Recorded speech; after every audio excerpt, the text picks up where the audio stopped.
There's a thinking that everything is going to go up and everything is going to be positive, and there's something wrong in that thinking. Things don't work like that. The things that are happening in the economy today are not cyclical, they're structural. The jobs that are being lost are not coming back.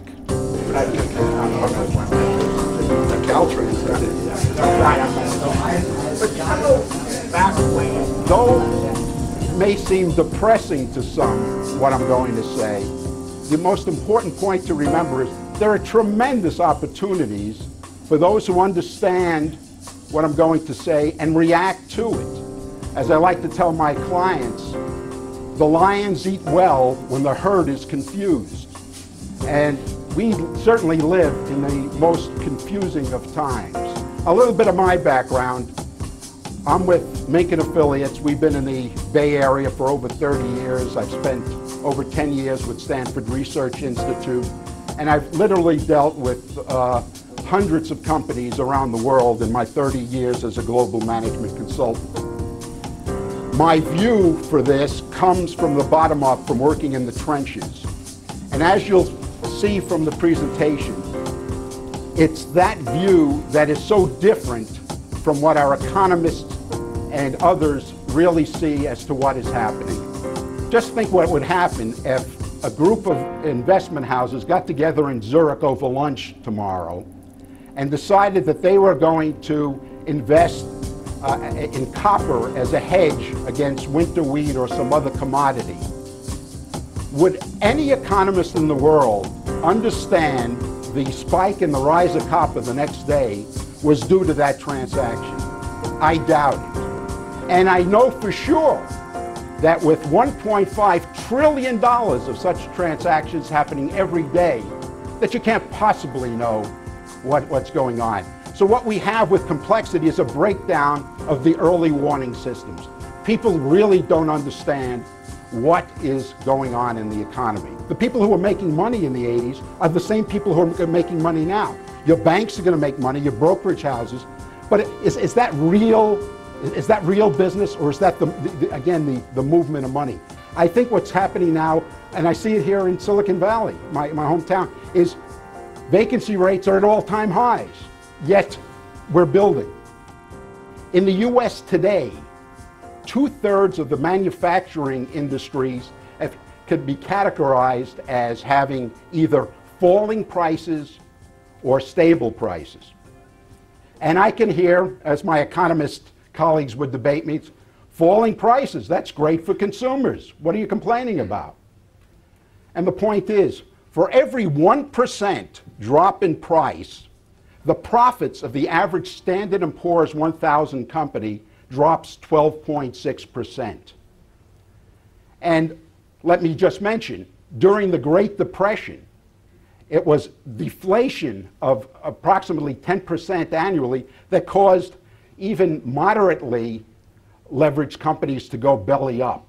I'd be very careful about playing the stock market because I don't think it's any indicator of what is going on in the real world. So I don't give, stock tips, because that you could go to Las Vegas and do as well.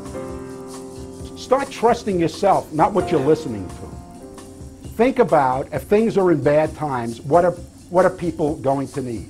The difference between a vitamin pill and a pain pill is the way I evaluate investments. A vitamin pill is nice to have, and I can do without it if I'm out of money. But a pain pill, I'll pay anything at any time to have that pill. The analogy that comes to mind is a ball of rubber bands that starts to pop. Initially, and I'm watching one or two, but people aren't seeing them yet. But when you get closer and those bands start moving quickly, everybody knows about it. And at that point, and I'm not going to play the futurist game here and say, in 20 years and 30 years, I'm talking next year when you're here, you'll know more than you do today as to which direction it's going, and it's going down. I used to make a great living doing strategic planning for companies all over the world. But at some point, due to the economy, re-engineering became the word, and strategic planning went by the wayside. So we had to reinvent ourselves and put on a butcher's outfit and become the masters of corporate liposuction. And we reduced the size of these companies to show profitability. But I have to confess, in some cases, we went too far. We cut into the muscle that's necessary to help companies grow. How come economists, politicians, and others charged with predicting our economic weather don't see it? And this is very important. If you get anything today, I think the basic economic thinking, which I'm going to go through now very quickly and very simply, just doesn't make it from any logical point of view. I'm going to talk briefly about a couple of the major tools that I think are invalid, and that the theories that economics has been built on just doesn't make any sense anymore. And that makes the Fed more like a puppeteer without strings attached to what's going on in the economy, and all these moves and tax cuts really won't have much of an impact. All economists share one underlying belief, and that is the belief that tomorrow will be like yesterday. And because they're forever looking in the rearview mirror of the past, they do not, indeed cannot, see that the very ground that they're standing on is trembling. The late Paul Tsongas said it so well. He said this trickle-down thinking is the equivalent of giving oats to the horses to feed the birds. There's a better way of doing it, please. If the Federal Reserve increases rates tomorrow 2%, or if they drop it to 0, will that impact your business significantly? Raise your hand. One person. I do this in audiences of 3,000, and that's about the percentage. Not a word of what was going on in the real world. And till today, there's not an economist that understood what happens or talks about what was going on in the real world. This is the current view. This is what is being taught. And they thought that Reaganomics, the supply side stuff, made it better, solved the problem.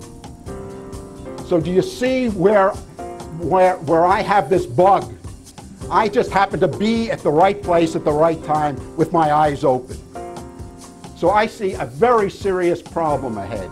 That the economists, we looked at their tools, we look at their theories, and look where they are today, and we're relying on them to tell us what's going on in the economy. That's the equivalent to me. You wouldn't ask a lawyer to fix your plumbing. Why would you ask an economist, somebody who's an academician, to tell you what's really going on in the business world? It makes very little sense. And in the years 1990 to 2000, that decade, it grew $10 trillion. Let me give that so what statistic some perspective. That is double the amount of GDP growth from the beginning of civilization till 1950. Absolutely remarkable. But will the good times continue? You know, being in here, I don't think so. I think we're headed into what I call an econoquake, a tremendous shaking of our economic landscape, a continuing rise in global unemployment, falling and failing investments, record bankruptcies, and record consumer debt. The exact timing, difficult, but you will not see the rebound that is being predicted by Alan Greenspan and the other economists. That you will not see. For every job lost in the manufacturing or high-tech sector, there's a ripple effect of 6.2 jobs in the service and other areas. So these things really start to add up. We keep forgetting that the retail store is suffering when somebody in Boeing loses their job.